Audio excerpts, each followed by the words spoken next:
महाराज जी, हम लोग बहुत पुण्य करते हैं फिर भी बहुत कष्ट मिलते हैं, क्या? ये गलत बात है। आपको अहंकार है कि हम लोग बहुत पुण्य करते हैं। सबसे पहला शब्द अहंकार का निकला आपका कि हम लोग बहुत पुण्यात्मा है। नहीं, बिना पाप कर्म किए दुख मिल ही नहीं सकता है। और अहंकार है इसलिए आपके पुण्य है ही नहीं। अहंकारी कभी पुण्यात्मा नहीं होता। जैसे हमने आपको पानी पिलाया और मैंने 4 लोगों को बता दिया कि बहुत प्यासा था, मैंने पानी पिलाया, कुछ नहीं बचा, ऐसे आपके मुख से निकला मैं बहुत पुण्यात्मा हूं, ऐसा नहीं। जो बहुत पुण्यात्मा होता है उसके मुख से निकलेगा मैं तो बहुत अधम जीव हूं। नहीं, आप तो बहुत पुण्य करते हैं, वो तो भगवान की प्रेरणा से होता है। मेरे में इतनी सामर्थ्य का मैं पुण्य कर सकूं, वो तो भगवान करवाते हैं और वो गुप्त रखेगा पुण्यों को। तो पहले सुधार करो। जो आपने कहा हम लोग बहुत पुण्य करते हैं, क्या करते हो पुण्य हमें बताओ। महाराज जी, लोगों की सेवा करना या सहायता करना, ये तो धर्म है आपका, मनुष्य धर्म है, कोई पशु थोड़ी हो। तो भगवान ने कृपा की कि आप अपने धर्म का पालन कर रहे हैं, तो पुण्य क्या हो गया उसमें? अपने बेटे को पवाते हो पुण्य हो गया क्या? अपने खाते हो पुण्य हो गया क्या? अपने परिवार को पवाते हो पुण्य हो गया क्या? तो अपने देशवासियों की सेवा करते तो पुण्य हो गया क्या?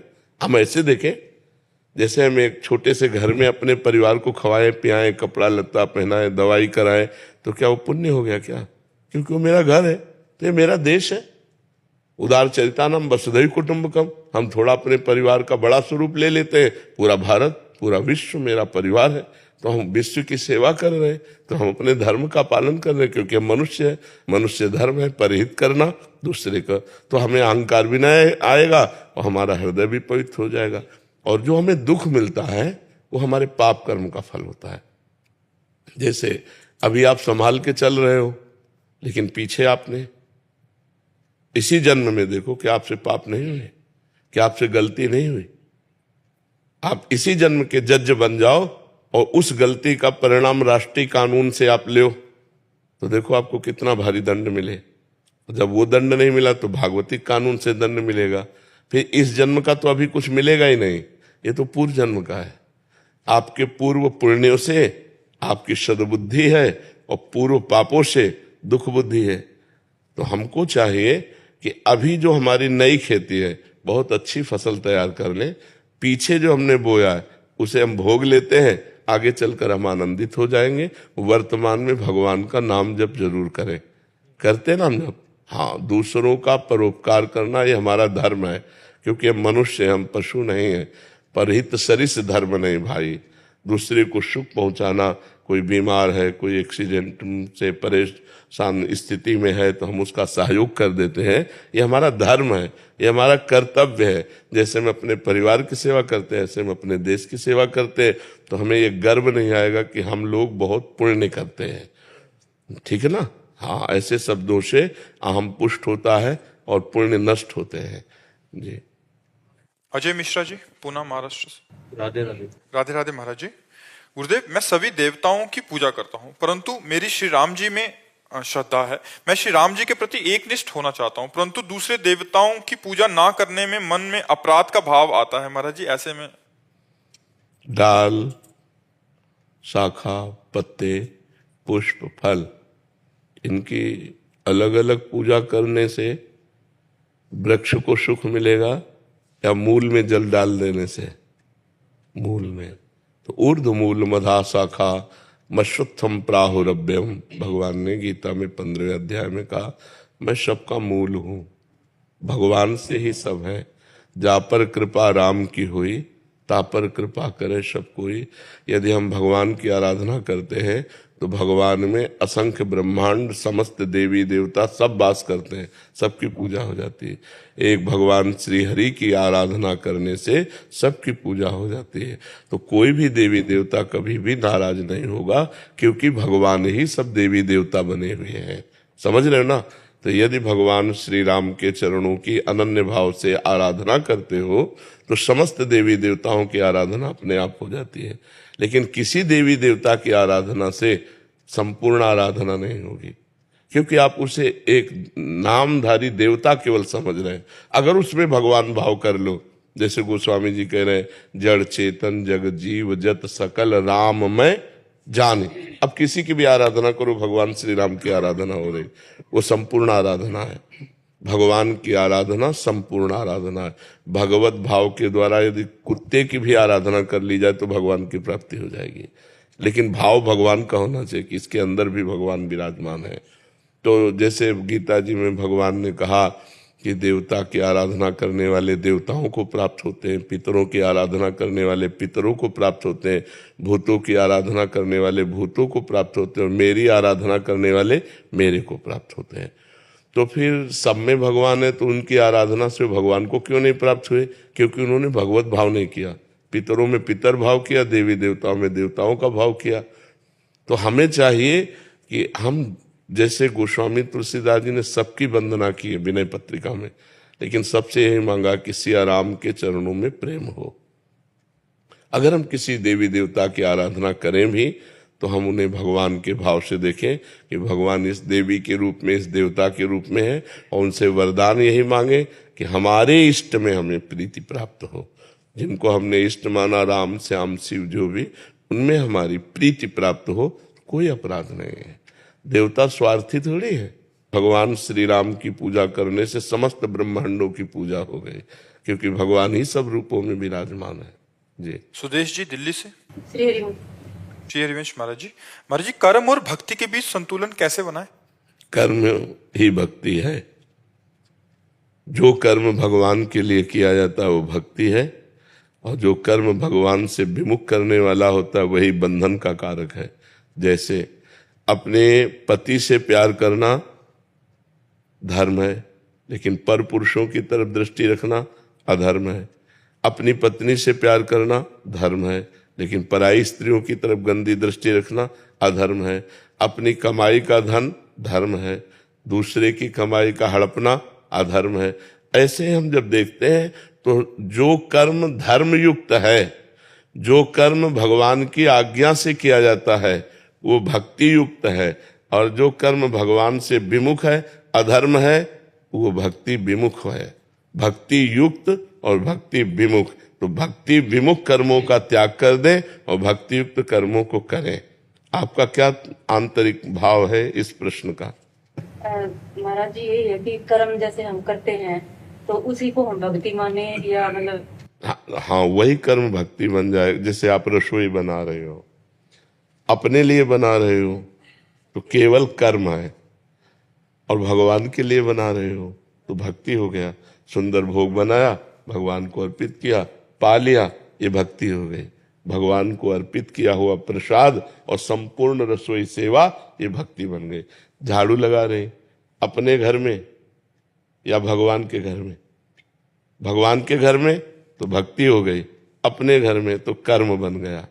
पोछा लगा लिया, पति परिवार की सेवा कर रहे, ये भगवान के नाथ सकल संपदा तुम्हारी, मैं सेवक समेत सुत नारी, बढ़िया भक्ति हो गई।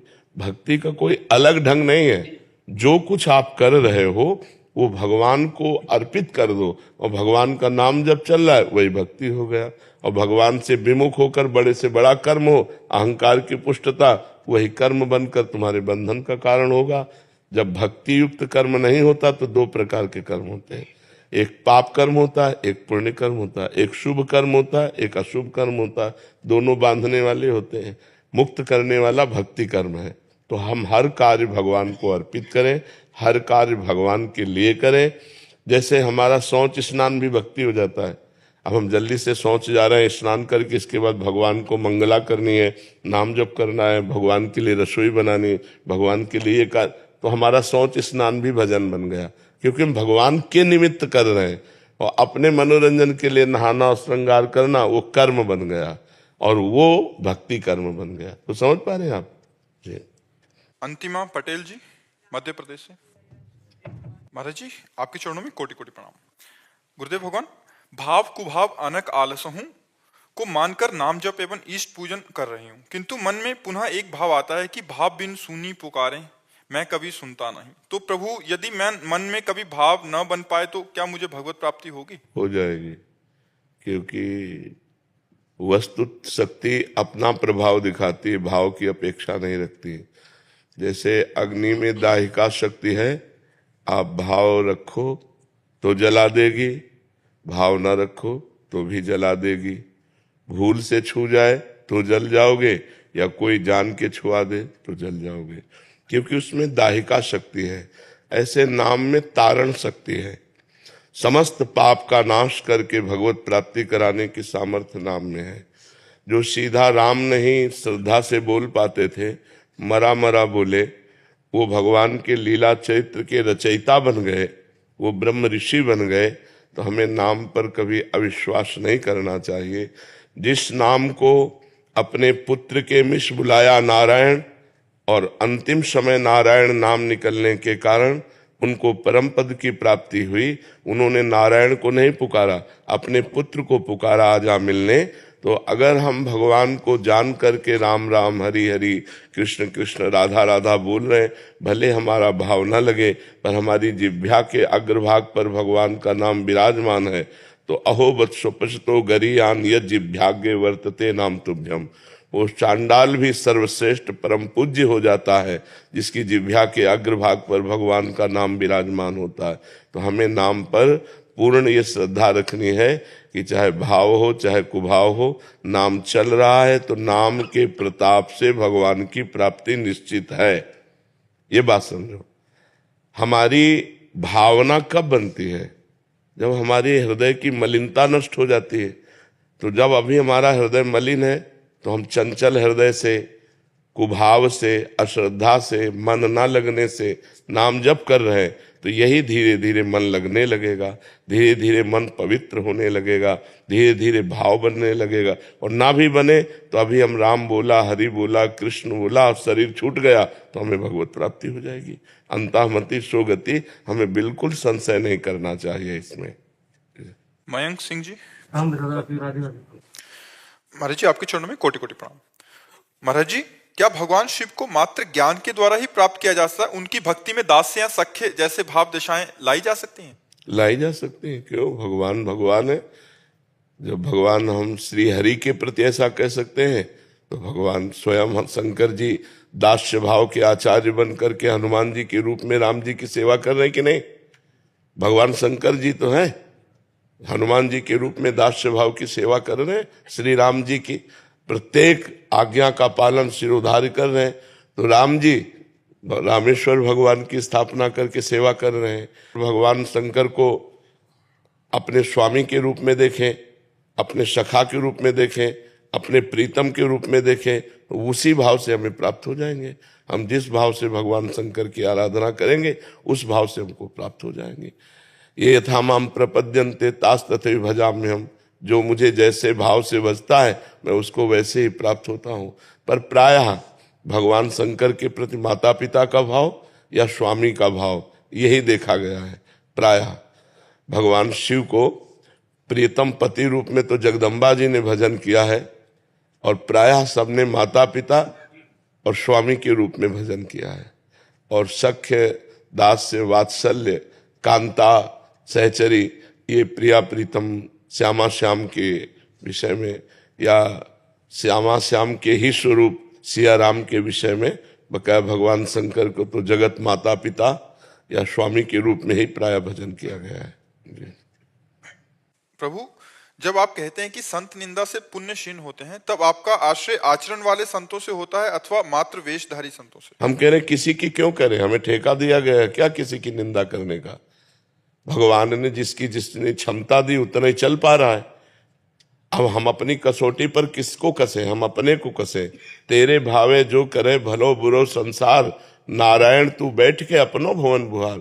आप अपने नेत्रों को ठीक करो। जैसे आप देख रहे हो ये आदमी निंदनीय है, तो वो आदमी नहीं, उसमें परमात्मा है। आपने देखा? नहीं देखा तो आपकी दृष्टि खराब है। विद्या विनय संपन्ने ब्राह्मणे गविहस्तनी सुनी चुपाके चा पंडिताश्रम दर्शना। सच्ची दृष्टि ज्ञान की तो ये है कि सब में हम परब्रह्म परमात्मा को देखें, भगवान वासुदेव को देखें। यदि हम ऐसा नहीं देख पाते तो हमारी दृष्टि ही तो खराब है। सब में भगवान है। गोस्वामी जी कह रहे हैं, जड़ चेतन जग जीव जत सकल राम मैं जानी, बंदों सबके पद कमल सदा जोरि जुग पान। तो हम किसी की कमियां क्यों देखें? और संत को कैसे पहचान सकते हो? बाहरी लक्षणों से क्या संत पहचाना जा सकता है क्या? उसकी आंतरिक स्थिति क्या जानोगे आप? समझ रहे हो ना? बड़े बड़ों से धोखा हो जाता है। एक बड़े स्थिति प्रज्ञ संत थे, समोसा बट रहे थे तो